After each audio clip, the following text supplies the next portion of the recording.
Awesome. Welcome, everybody. Welcome to the Edgewalker Cafe. We're recording. I'm Judy Neal, and I also have my senior associate, Patricia Campanile, here as a part of that. And my husband and senior associate is just joining, Ellis Ralph. And we're looking forward to a wonderful session today with my dear friends and colleagues and teachers, Duncan Cryle and Karen McAllister. And so we will be talking about mindfulness today. There's more people coming in. This is exciting, wonderful to see everybody. Hi, Dawn, Karen. Hi, Liz. Hi, Shakri, Rex, Raisa. Oh, this is awesome, wonderful. Linda. I think this is your first time coming to one of the Yes. Edgewalker Cafes, Linda. Yeah. Delighted. And Liz Denton is here. Hello. Hi, Liz. Liz and Ion Mitroff wrote the most quoted book on workplace spirituality in the field, the Spiritual Audit of Corporate America. And we've got, what I want to do is ask each of you to put your name and location. Actually, your name is already there. Put your location in the chat so that you're checking in and saying hello. So just put your name and location there. And I want to begin with a quote, and then I'll say a little bit about Duncan and Karen, and then we'll get into our session. Okay. The quote comes from Thich Nhat Hanh, and Thich Nhat Hanh wrote, "It is possible that the next Buddha will not take the form of an individual. The next Buddha may take the form of a community practicing understanding and loving kindness, a community practicing mindful living. This may be the most important thing we can do for the survival of the earth." So I ask you to share a moment of silence, and I'll read it one more time. "It is possible that the next Buddha will not take the form of an individual. The next Buddha may take the form of a community practicing understanding and loving kindness, a community practicing mindful living. This may be the most important thing we can do for the survival of the earth." Please join me in a moment of silence.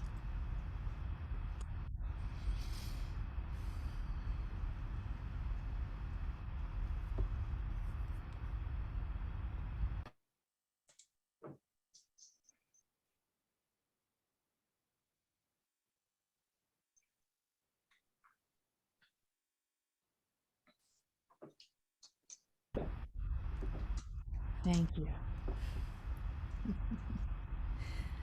It's my great pleasure to introduce our guests today, Duncan Cryle and Karen McAllister. They are part of the co-founding group at Clear Sky Retreat Center in Canada, which they may tell you a little bit more about. I hope they do.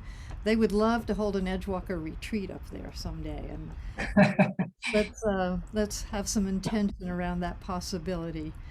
And I met Duncan through Sean Harvey, who is a dear friend of mine who used to work at Eileen Fisher. And Sean does a lot of incredible facilitation, soul facilitation work. Some of you may have taken some of his courses. And Duncan and I just really connected so deeply around consciousness and spirituality in the workplace and in the world.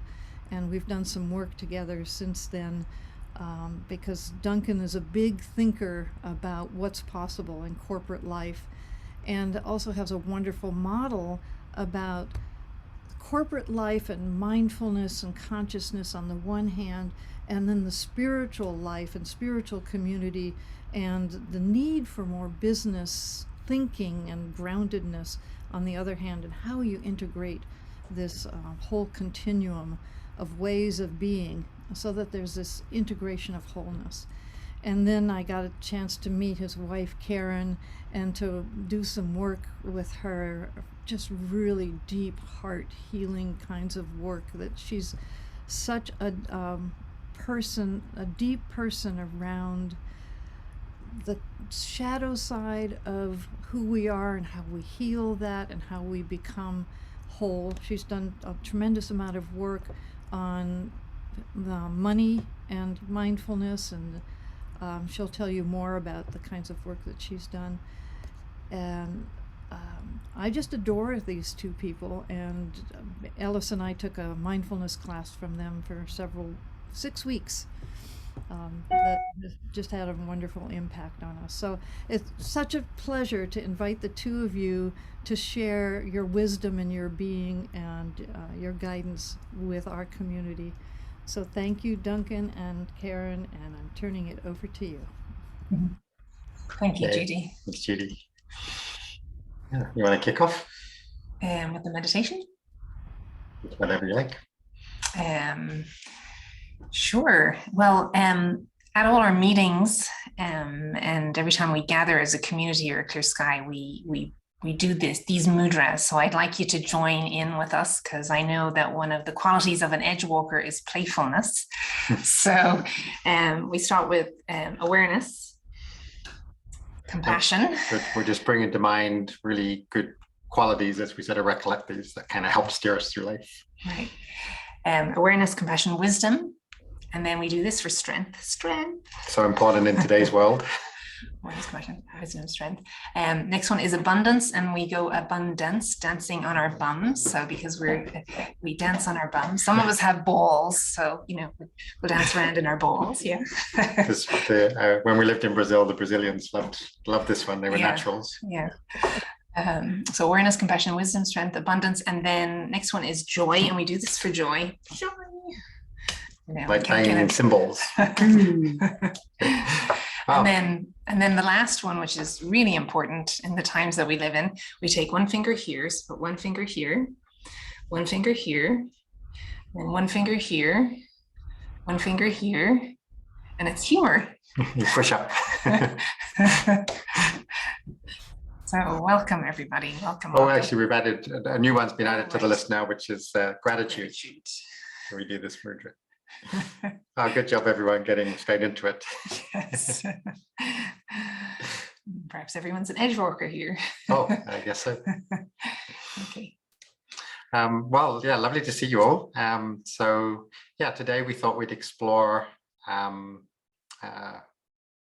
Thanks for the lovely introduction, Judy. And we also love Judy very much. Judy's been an amazing guide and support for us with all our work. And we're going to explore a little bit around the sort of interface between spirituality, contemplative practice, meditation, mindfulness on the one hand, and then sort of functionality, action in the world on the other hand, and how those sort of bridge and integrate. So kind of using mindfulness as a kind of bridge, kind of applied mindfulness, integrated mindfulness. How do we really use that as a, we use the image of mindfulness practices like turning on the light. So we're just bringing on the light of awareness to really look around within ourselves and around in our relationships in the world, in the shapings around us. So that in a sense, that's the contemplative part. But then how do we really, once we have that light on, how do we really apply that into our values and our relationships, our communications, our dynamics, into the way we work in society, into the way we heal the planet? How do we really use that power of turning the light on, opening the eyes? And we're going to explore a little bit about that. And I think first we thought we'd just introduce a little bit both of our stories, because it's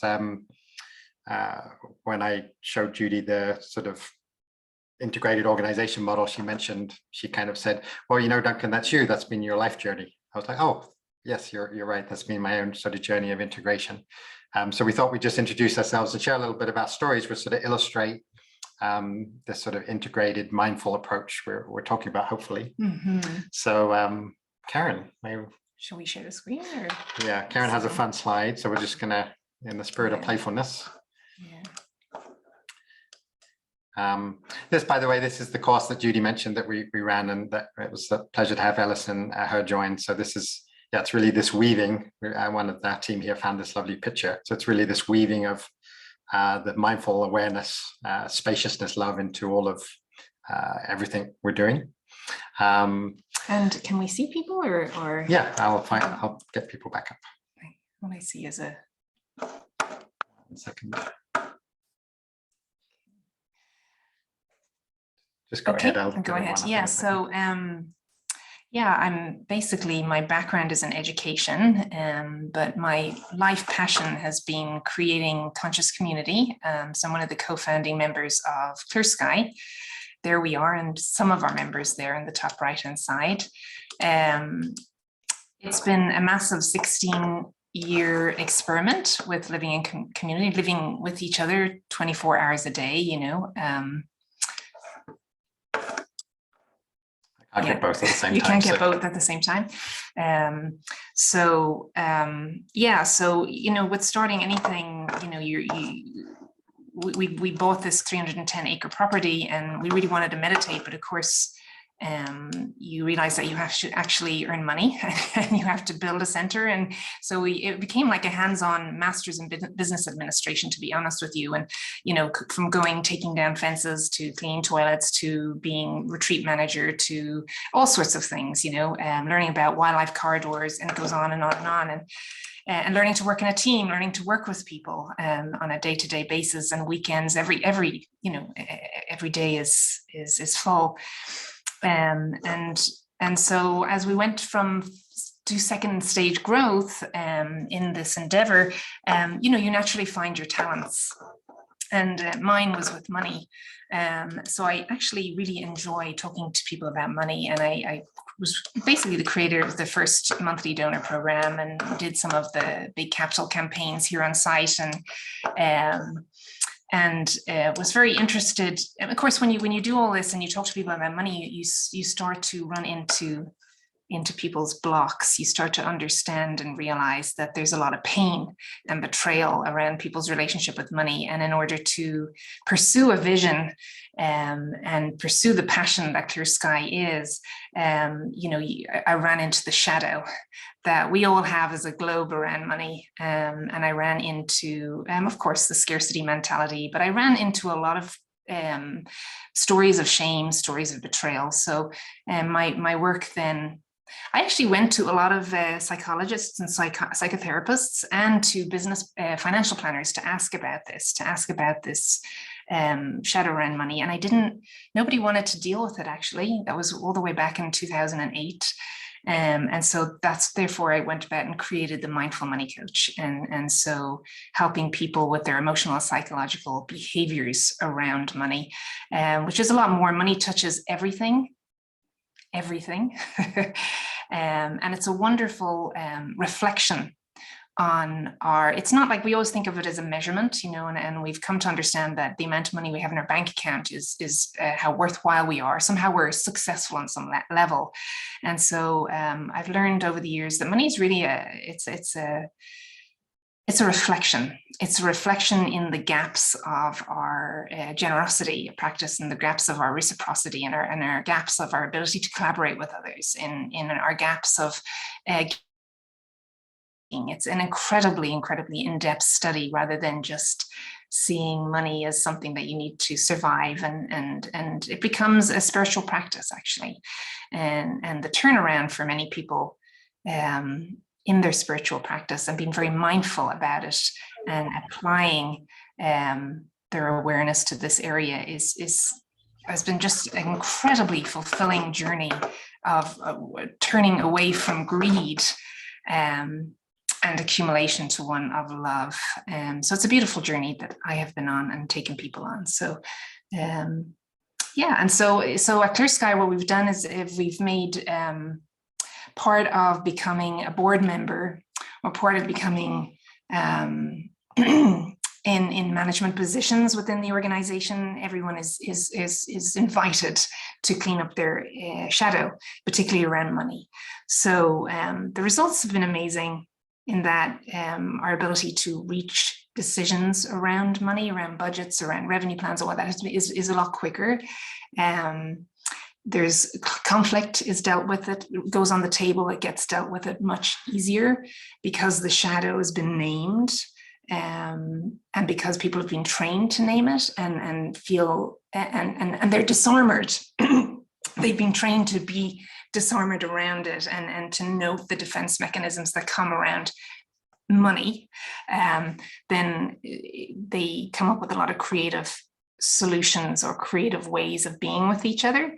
And it's just, gosh, what can I say? It's just easier to get through stuff, and it's easier to be in a state of loving kindness and compassion when you have the shadow on the table at the same time. So yeah, as you can see, I'm passionate about this. I feel like as a globe with the environmental crisis and the hopelessness that many millennials feel and the generations below us, money is a very interesting conversation to have, because it brings in a lot about caste system. It brings in a lot about the haves and the have-nots. And yeah, I'll leave it at that. I could go on for hours, so I'll move it over to Duncan. Yeah, thanks, Karen. And Shakti put in the chat there, like empowering entrepreneurial consciousness and mindsets, which I think is a really important point, because it's, yeah, how do we, if we're going to act well in the world, we need to be functional and effective in the world and abundant and so on, but based in strong values and compassion and transformative change. So there's some beautiful movements going on around conscious business, entrepreneurial consciousness, and so on, of how we sort of bring those together. So the money is, as Karen said, is a real nexus kind of topic of how we can kind of loosen and get that moving. Right. So a slight, I guess, switch over to Meister. I'll have a go sharing the slide here again. So there was all Karen with her plants. As Judy said, plants are sort of part of the community here. This is our beautiful 300 acres up in Western Canada. That's our food forest. We have a 1 acre cold climate food forest. That's us around the plants there, part of it anyway. So yeah, so we're really learning here. The beautiful quote Judy started with, we're trying to be a conscious awakening community and learn what does that mean, actually kind of living and working together in a financially, socially, environmentally, and spiritually sustainable, generative way. And it's a bit of a lost art, because there's so many of us grew up in nuclear families or individual rooms. So it's actually kind of having to hash things out with people is pretty interesting. It's very much applied mindfulness. So that's Karen's story. Showing here, you see the slide, yeah? If you get a good wave, if you see the, yeah. This is a slide I use at the beginning of my, I don't actually use the monk among men in my work presentations, but I use the other bits of the picture in my work, mindfulness work. So I think Judy mentioned, so I was a pioneer of the IBM mindfulness movement, and that grew. We had over 10,000 people in the mindfulness community there. And the last couple of years, I moved to SS&C. It's about 25,000 people, relatively, standard company. And the appetite for mindfulness has been absolutely huge, because I think everyone's just really struggling with, obviously, COVID and climate change and just all the stresses. But I think more and more people are just feeling the limitations of the paradigm. So, working, multitasking, working harder and faster, instant response, juggling everything, culture of speed. It's just, people are, I think, experiencing more and more as it's not human, it's not sustainable, and it's not sort of connected with meaning. So it's quite fascinating. On some of the mindfulness calls I lead, people put in the chat, and because I'm sort of saying to people, look around you, open your eyes, look what's actually effective, take breaks, carve out time in your calendar, have work-life balance and schedule, step back and think about what you really want to be doing. And they're kind of saying to senior management, bless this.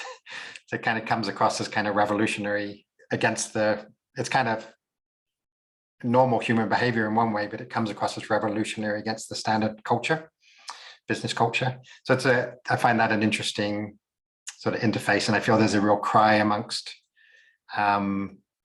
people just have more meaning and more humanity and pace around their work. So the right side is our head office in Toronto. Left side is, again, clear sky. So someone we worked with some years ago kind of joked that I was kind of a monk among men. So it's these two sides. So my base is really the spiritual side. So we've worked here with our teachers, Doug and Catherine senseis, for about 20 years, and they're our resident teachers here at Clear Sky. So it's really our spiritual direction is our foundation. And then through that, I've sort of woven in a kind of corporate executive career, partly as a way of learning how to run Clear Sky better. So it's been an interesting sort of interface of taking what I learned from Clear Sky and working as teams and communication and authenticity and being clearer in myself. That would lead me back into the work world, where they would say, oh, Duncan seems suddenly quite different. Can you go run this business unit, or can you go to Latin America and run our businesses there? And then I'd learn a lot from doing that, and that I could bring back to Clear Sky. So it was an interesting sort of generative loop. Okay, so that's a little bit about us. And then I want to share a couple of ideas, and then open up for some discussion, also breakout rooms and so on. So this is the model I've been playing with that Judy mentioned. So the idea here is, what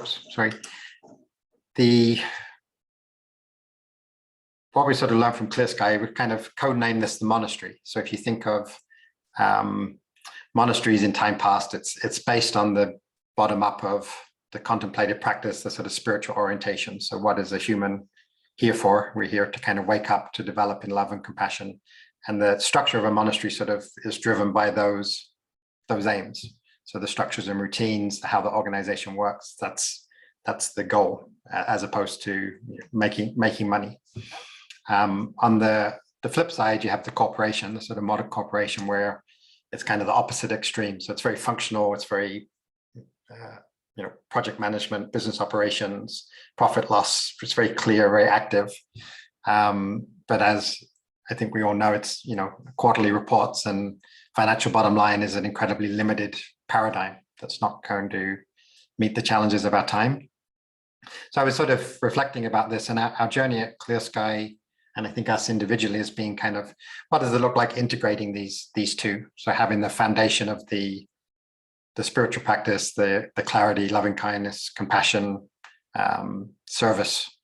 How do we bring that together with the functionality and effectiveness that we see in corporations? How do we bring those together in a harmonious way that's keeping the integrity central?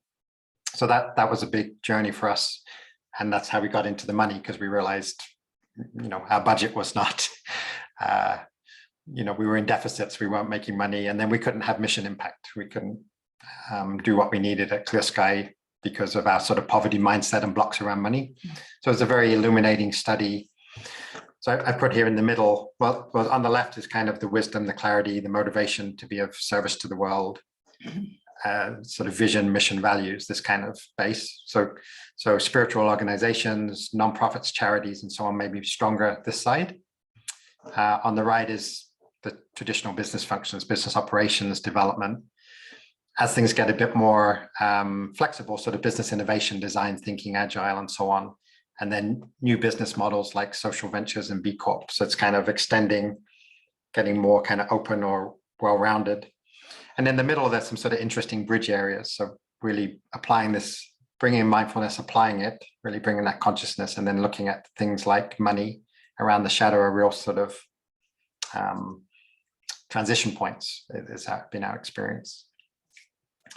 So we're going to talk a little bit about these two, and then probably go to a breakout room.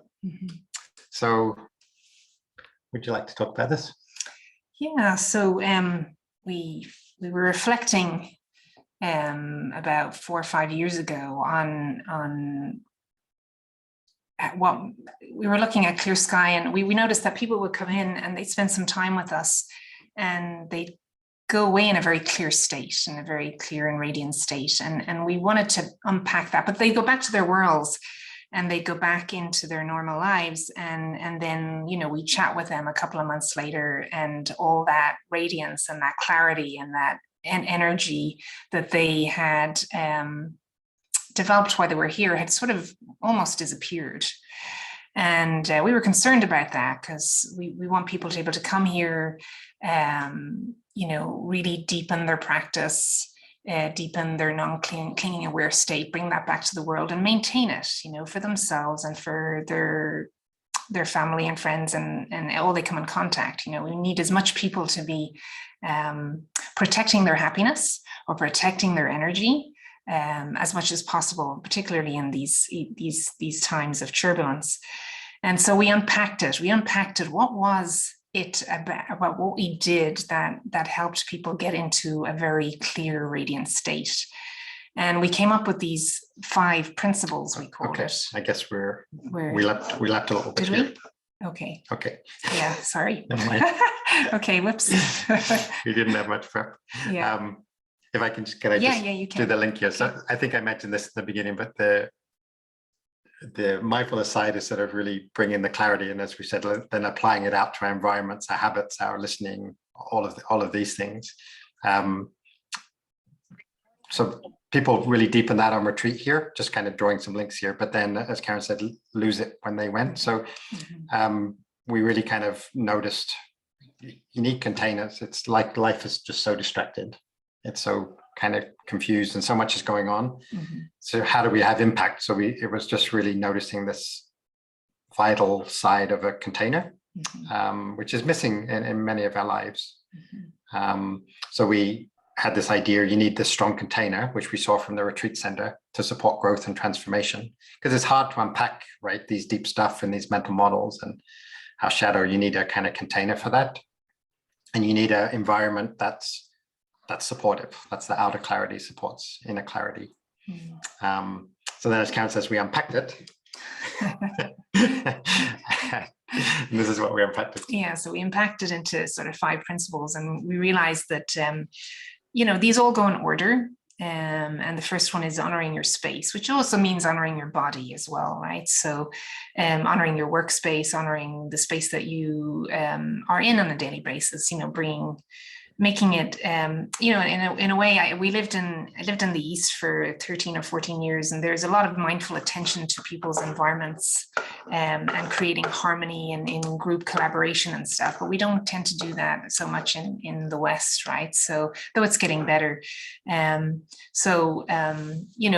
We really paid attention to creating a very collaborative office space here at Clear Sky, and really paid attention to the plants that we were bringing in, and having bouncy balls, and we have a darts board that people are on the computer, and then they go and play darts with each other, in the office itself, and just little things like that, so how can you honor your space as an edge walker? How can you honor it? So how can you honor your playfulness? I know one of the qualities of an edge walker is playfulness, or how do you honor your passion on a daily basis? And you can very much do this by focusing in on the space and creating outer clarity around you in so many wonderful and weird and creative ways, right?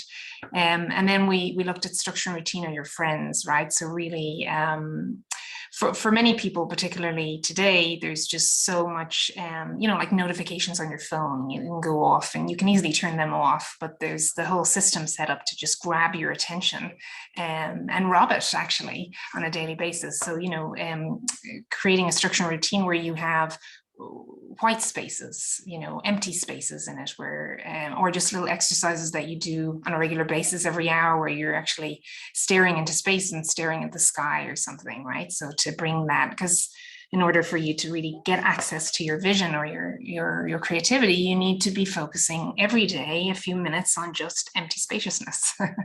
And it can be done very simply and very easily, and just to train ourselves to do that. And then the other one was communication shapes the space where we meet. So, how are we communicating? What's the intention of communicating? All those feedback loops and the different kind of communication styles. Here at Clear Sky, we do the controller, analyst, supporter, promoter, CAPS piece that we find very, very interesting to understand the communication styles of someone who's a controller, or someone who's a promoter, or someone who's a supporter, and work with each other around that. And we use things like the Imago Theory, which is, very much, can I just repeat back what you just said, so the person really feels heard and seen, and all sorts of wonderful tools out there. so, with Clear Sky, we find, like, because of our practices, we have a deep connection with ourselves, with our practice, but may not be great communicators or clear communicators or proactive communicators to people around us. And so, it's funny that we live in this incredibly communicative world, and yet communication is something that's very challenging to actually communicate from the heart, right? And then the other one, the fourth one, is big, right? So once you've got your space honored, you've got your structure and routine in place, and you've got your communication, then you can start looking at those big areas that are leaking your energy. That could be money, that could be your power issues. That could be relationship issues, that thing that keeps coming around and causes you a lot of pain, and you lose a lot of energy. Your energy is diminished around it. So for us at Clear Sky, it was very much about money, and it was very much about power. So we're all encouraged to actually look at our power issues, our authority issues, and of course the capitalistic culture encourages to win at the expense of others. So it's very much a Clear Sky been about a you rather than you or me, about we culture, and how do we create that, right, in a society that praises and nurtures individuality to the extent of the group consciousness, or group guru, we call it here. And then lastly, it's once we have those sort of things, we found, well, then you are easier to be around others. You're a light to be around others, and then that's such a precious gift, to actually walk into people's lives and they feel that you add to just being there. You add to their lives. Yeah, I don't know if you want to add anything there. No, I think, well, maybe we'll take a pause. So that's a bit of information. Is any questions or comments, or you can pop in the chat or unmute any immediate kind of observations or questions or things that come up for people. We want to kind of make this as relevant to your lives as we can. So let us know what's landing and what you'd like to know more of.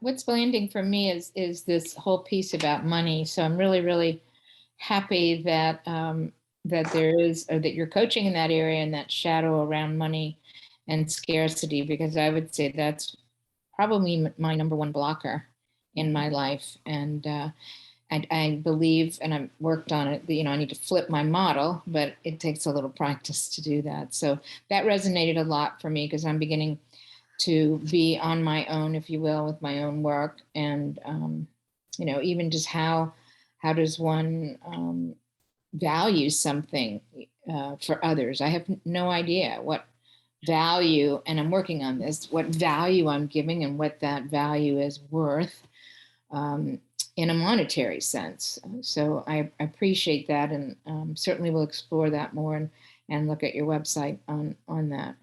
So thank you for that. Thank you, Corinne.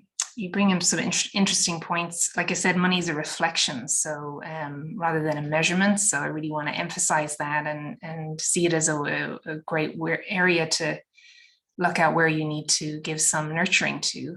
But also, we created money as a globe, right? We created it as a community. So I feel like the healing of our relationship with money is true group, right? It's the most secretive. I mean, people will tell me more about their sex lives than they will about their money lives. Would you believe it? And it's like the amount of, just the hoarding and the secrecy around it. So there's some very special magic that happens by bringing the culture of the consciousness of money to organizations and nonprofits and families everywhere, really. But very special magic. Okay, what else is out there? Just wanted to say, I think there's so much. So maybe people being quiet, it's just simply the amount of information you put over. It's quite difficult it's just absorbing it all. So I'm very interested in a host of areas, but wouldn't want to pick anyone in particular. That's fine. That's the thing. That's why we wanted to pause.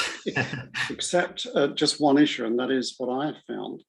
The critical thing in almost any organization, and I've been involved in quite a lot of turnarounds, is creating the vision that actually creates the environment people then work within. And it's fascinating how it's not an easy task to create a vision for the organization, because it's got to be a collective effort of senior managers or senior people.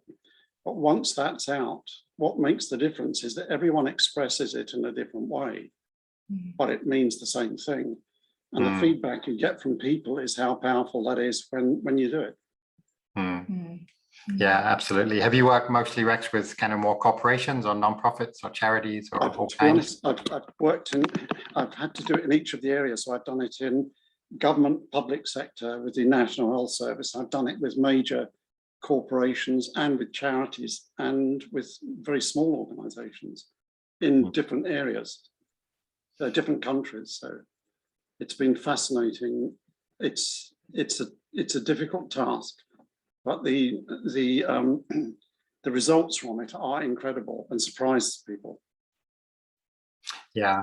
This week, the slide I showed at the beginning, that's sort of been the thing we've been exploring around there. I'll pop it up again just for a moment.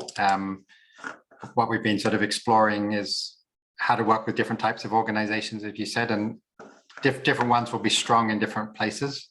So what we're exploring is kind of using this as a model to kind of work with different areas. So in the context of a sort of traditional business that's more just financial bottom line, then one of the sort of doorways in is bringing mindfulness, for example, or resilience, or another one is like really starting to get into vision, as you've described, right? It's like, actually, what's the company for? Are we here just to make money? Do we have a better impact? What are we here for? So these can be sort of areas of growth for traditional corporation.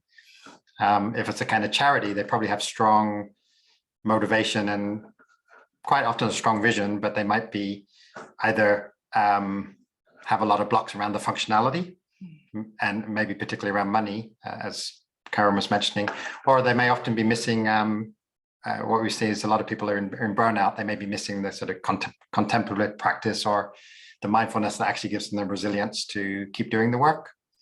And then social ventures would be kind of strong, maybe in the sort of the vision, mission, and the sort of more effective, but again, might be missing a kind of a deeper resilience or mindfulness or spiritual orientation that takes it deeper. So it's kind of, we're just kind of exploring this as a framework for all those many different kinds of organizations, and the general idea being the more sort of integrated across the whole spectrum an organization can be, the more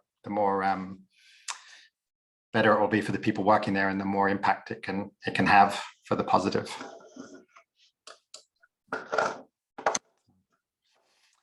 You have a comment from Matt? Go ahead. Oh yeah, there we go. Matt, do you want to speak it? Okay. This may not be relevant, but my crazy mind it is a little bit, because you did to speak about business and different models of business. But as an Edgewalker, I'm always out there at the edge, and I see even the more progressive categories here as being a little bit limiting. That, you know, I see potential even in businesses that are not B Corp or social entrepreneurs, but more or less average businesses that are, for whatever reason, preparing to go in a more social direction. So I just thought it was relevant that the Biden administration just asked businesses, if they have more than 100 employees, to mandate on their own that their employees vaccinate. I realize this is dicey territory probably with some of you, but I look at this as leading edge and kind of breaking the mold if businesses decide to actually do this. So I offer this as a possible subject of discussion if people want to go there.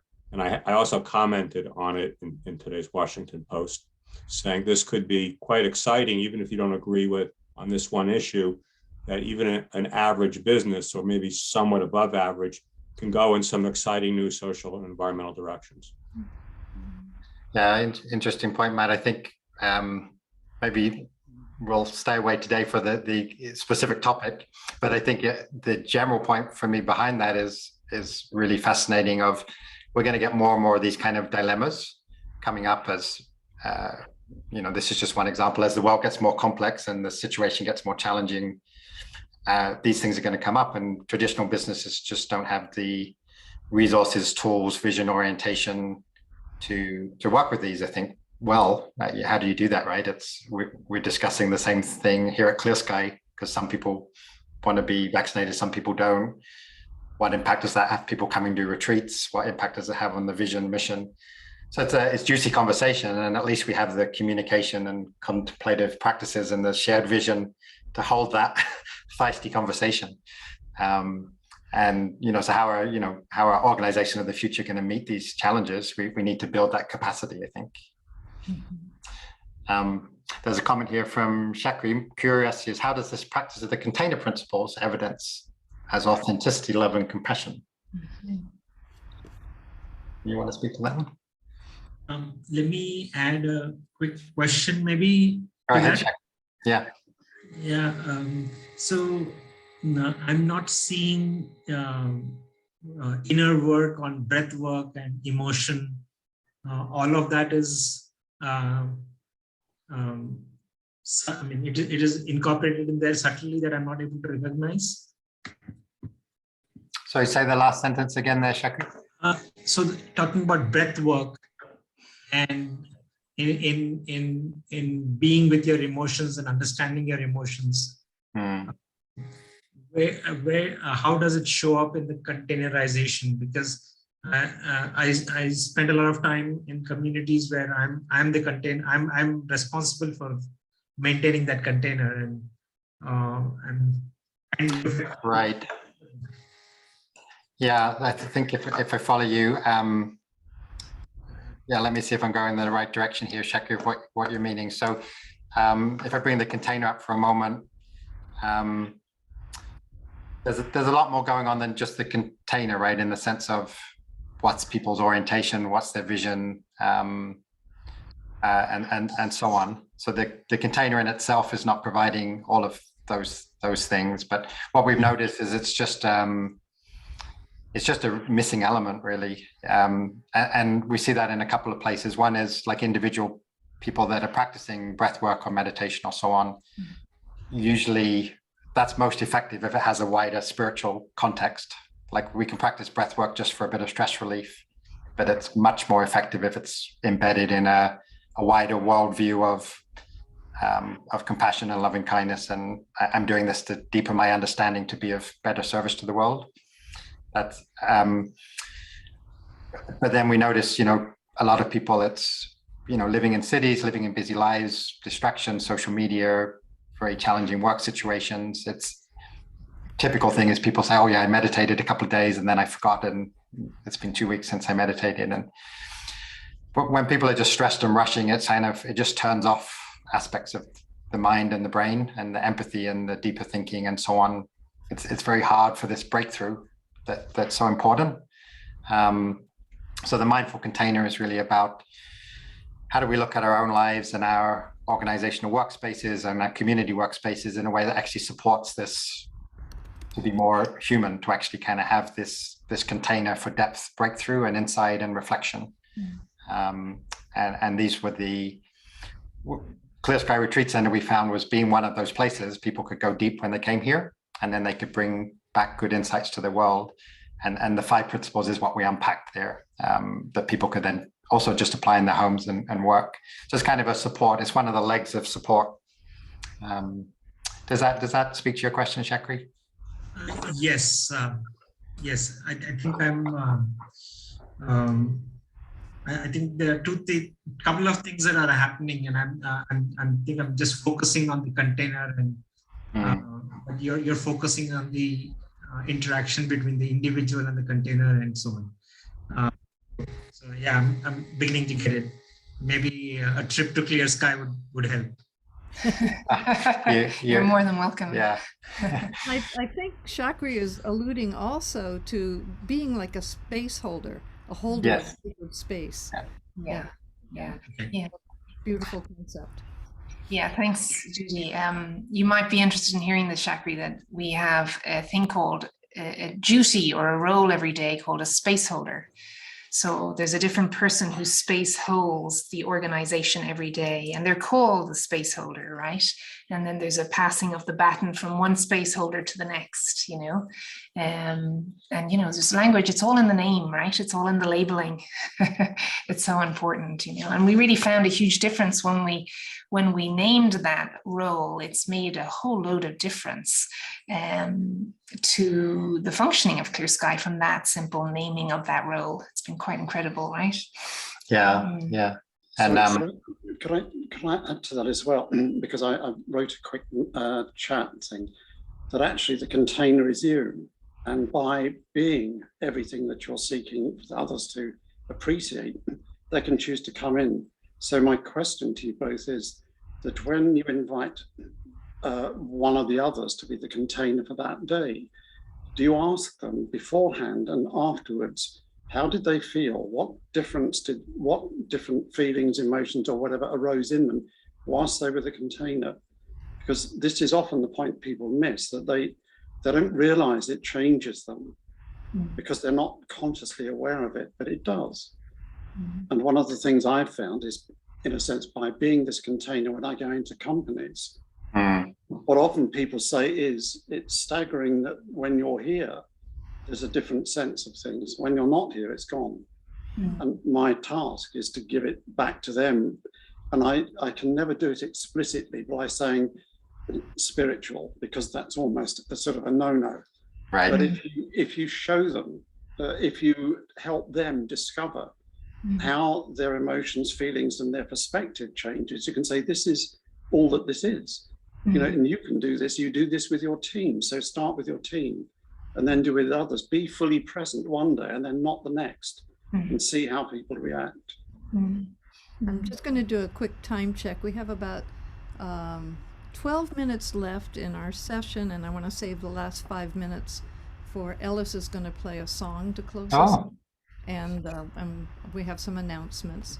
So we have about 7 more minutes. It looks to me like breakout rooms are probably not practical, but there's a lot of energy to ask questions and discuss. So if that's okay, we'll just keep doing that. Duncan? That's what I think we were thinking. Yeah, it's if everyone's we're having a great conversation, so we can use that time. Yeah, should I go? Yeah, it's an interesting point. So I think we originally developed these sort of 5 principles, thinking a little bit of the outer container. So the origination was what's working in a retreat center that provides the space people can just fall into. But I think Rex makes a great point. It's as individuals, if we've kind of embodied these things,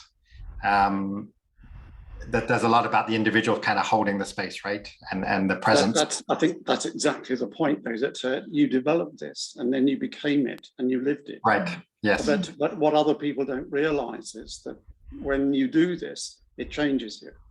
Yeah. And I think in a way it would be a huge step forward to be very explicit in getting them to talk about the change that it has on them, because then they can go back with it, because they've recognized what happens that may have been totally unconscious before. Yeah, I was going to add, because we do that. It's very interesting as new people come into the community and spend a longer time here. At some point, we kind of say, "Hey, I think you're ready to be the space holder today," and everybody goes, "Woo!" And it's a very fascinating transition, and that people find very insightful, because before that they were just kind of, in a sense, receiving or benefiting from the space that they could be in every day, and it was a bit unconscious to them how it was being supportive, and the clarity and the care that brought. And then it's a very interesting lens switch the minute, like, oh, now I'm the space holder today.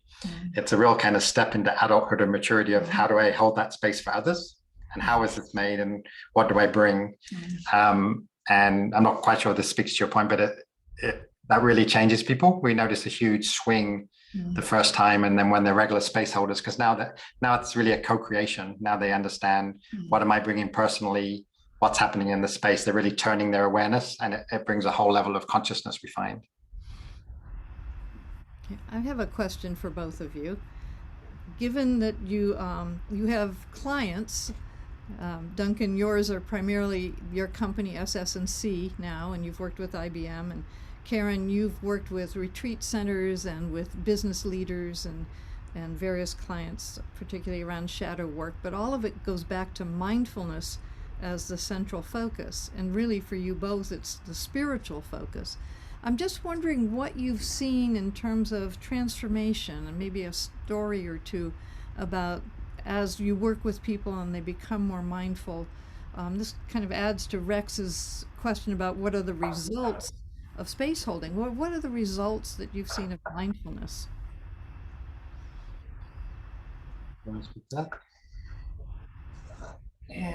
What is the results of, can you say that question again, Judy? Maybe another way to say it is, tell us a positive story about somebody you've worked with who's transformed. Yeah, sure. I worked with a young woman, a millennial, who wanted to set up this business, which is very much to do with conscious business and conscious organization. And when we looked at her, when we did some money work, she realized a lot of the assumptions that she had was self-sabotaging her to set this up. And so, working with all different kinds of things that I do with her, she was able to bring, and we have meditation at the beginning of each session, and it was always about clearing the mind, focusing in, and using the meditation practice to really get clear on looking at some of the shadow elements of her relationship with money. And the result is that her business, she's set it up now, and it's successful, and it's happened quite quickly. And she, through her mindful awareness of the unconscious incompetencies and unconscious assumptions that she had around her relationship with money and her family dynamics, she was able to transcend them quite easily with that focus of the mind, and that's what I find. If you actually bring that mindfulness towards your relationship with money, things change very quickly. I've noticed it's been very, very wonderful. Yeah, and maybe I'll add a story. I'm trying to weaving Shakri mentions about the shadow here, where I think what you were speaking to just speaks to that, right? So applying mindfulness to that shadow area, in this case, money. And then Matt's asking about scalability. So I guess the one I'll share is on the scaling. So I think there's what Karen described that's a little hard to scale. It's very depth individual work. And that's super important.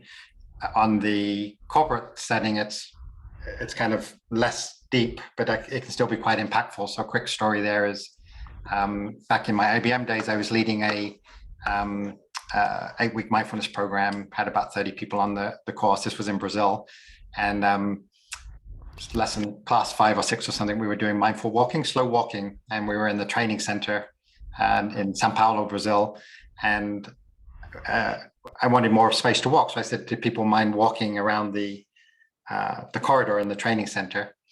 And people said, sure. And I thought everyone had gone home. It was 7 p.m. at night. So 30 of us were walking like this, lifting, moving, placing. So we're moving that fast. And wasn't there a few people in reception having a chat? So I thought, oh my gosh, what do I do? I thought, well, I'm kind of committed. So we just kept walking. And what was fascinating is the 3 people chatting in reception didn't even see us. 30 people walking past slowly. They were just so absorbed in their own world. And then when I got back and asked the group some of their highlights, one of them said, I've worked here 20 years and I never noticed every door has Braille on it. And I thought, gosh, what an interesting contrast of, 4 weeks into a mindfulness course. So imagine the empathy and the awareness of suddenly realizing, oh, there's Braille on all of the doors, the awareness that implies. And then what will that mind do that's different to the one that never saw 30 people pass by? So I think that might speak to some of the power a little bit of mindfulness can have even at that level. Mm-hmm. Mm-hmm. Well, I think we're probably at time for Alice's song. I guess if we can just, we have 1 more minute just to wrap up, Judy? Yes, please. And make sure I'll put it in the chat, your clear sky. You had it on the slides. I do have a question. Can we share your slides on our website where we share the recording? Yeah, I think that's fine. Mm-hmm. Yeah, happy to. So just leave you with a couple of things. this was just a lovely quote we wanted to kind of leave you with on shadow. This is from our head teachers here. So transforming the shadow into a fully integrated human being is what medieval alchemists referred to as turning lead into gold. We can consider it top quality psychic composting. So to speak to Shaku's point. And then as Judy mentioned, there's the link here. You can find that on our website. There's a little PDF you can download if you're interested on the 5 principles. And then if you're interested in going deeper on the money side, Karen's actually running a money and spirituality course next February. So that will sort of explore that sort of juicy interface. So you're welcome to check out any of those points. Wonderful. And with that, we hand over to Judy, and Yes, looking forward to Alice's song. And it's been a pleasure conversing with all of you. Feel free to reach out to us as well. I'll pop our emails in the chat if you want to continue some of these conversations. Wonderful. That would be so great. Thank you so much. It's been inspiring, enlightening, provoking, uncomfortable. For me, when I think about what I do and don't do, what I long for and what I don't necessarily follow through on, and that's all part of growth. And you two are wonderful space holders and edgewalkers and visionaries and teachers. And so thank you so much for your time and for your work. And we'll continue the discussion. It might be fun to have you each back separately sometime in the future. Karen, for you to talk more deeply about money, and Duncan, for you to talk more about from the monastery to the corporate continuum, or whatever it is that you would want to talk about more. That happy to. It's been wonderful. It's been a pleasure. Thanks for the invite, Judy. Thank you. And Patricia, I'm going to turn it over to you for a minute. Our next cafe. Yes. Oh, yes. Let's do that. Everybody send sparkles. Thank you. And Patricia is going to be the host of the next Edgewalker Cafe on December 16th. Patricia, you want to share a little bit about that? Of course, Judy, thank you. And thank you again, Karen and Duncan. It was really, really thought-provoking, very deep for me, really, very wonderful. Thank you. Yes, I was thinking that in light of the upcoming holiday season, I would facilitate more of a group interaction, not have a guest, but really have it be about the Edgewalker Cafe, the group of us, whoever chooses to attend, really to focus on our gratitude, our blessings, our intentions, where we're at, and really with the coming year coming up. So something like that. I'm still formulating it, but to have it be more of a place where we can gather for the season, whatever the holidays may be for us, and share at that level. So that's what I want to do in December. And that would be on the 16th, and it'll probably be at noon Eastern time again, but we'll send out the information on that and in the newsletter. Thank you, Judy. Thank you, Patricia. So with that, I want to turn it over to Ellis, who's going to do a closing song. And we'll stop the recording after that. And then I will echo. After that, I'll ask Karen and Duncan to stay on just a minute after I stop the recording. And Patricia. Thank you, Karen and Duncan, for the 6 weeks. I'm one of the people who falls out of practice, getting busy and distracted, and you got me to delve back into more regular practice. So, you're very welcome. Pleasure that.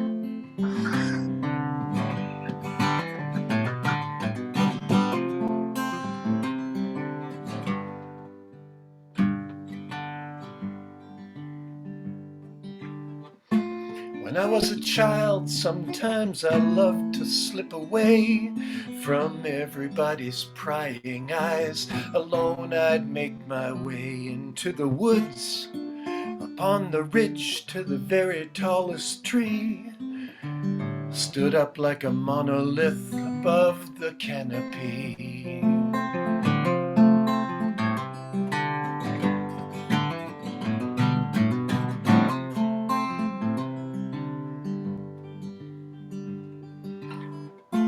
beginning was the roughest climb, big branches far apart. It was tough on my body and mind to make it past the start. But the higher branches just my size, I'd rise effortlessly and climb so dangerously high. I was the angel in that tree, and I could see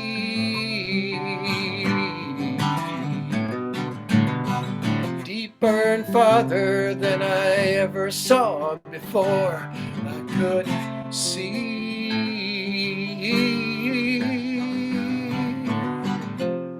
horizon so bright.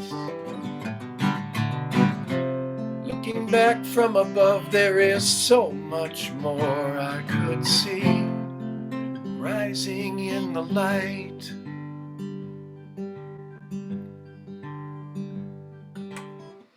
After I was fully grown and on my own in life, weekends I loved to roam the peaks and mountainsides.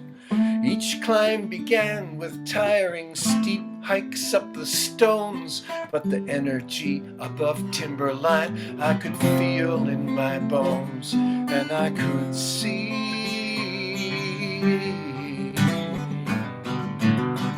clearer and farther than I ever saw before. See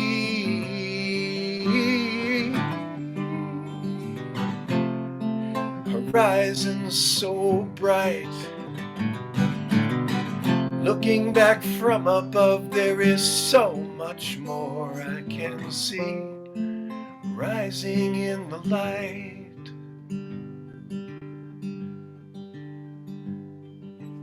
Nowadays my getaways are of a different kind. My head and heart have a better way of traveling in my mind. Meditating, sitting still, I still ascend again. Transcending, if you will, with eyes closed, I still sense I can see clearer and farther than I ever saw before. I can see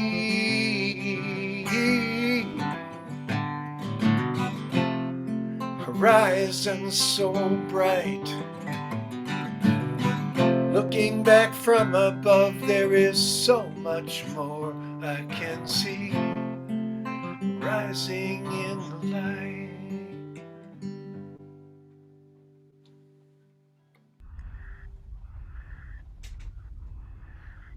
Thank you. It was beautiful. Thank you.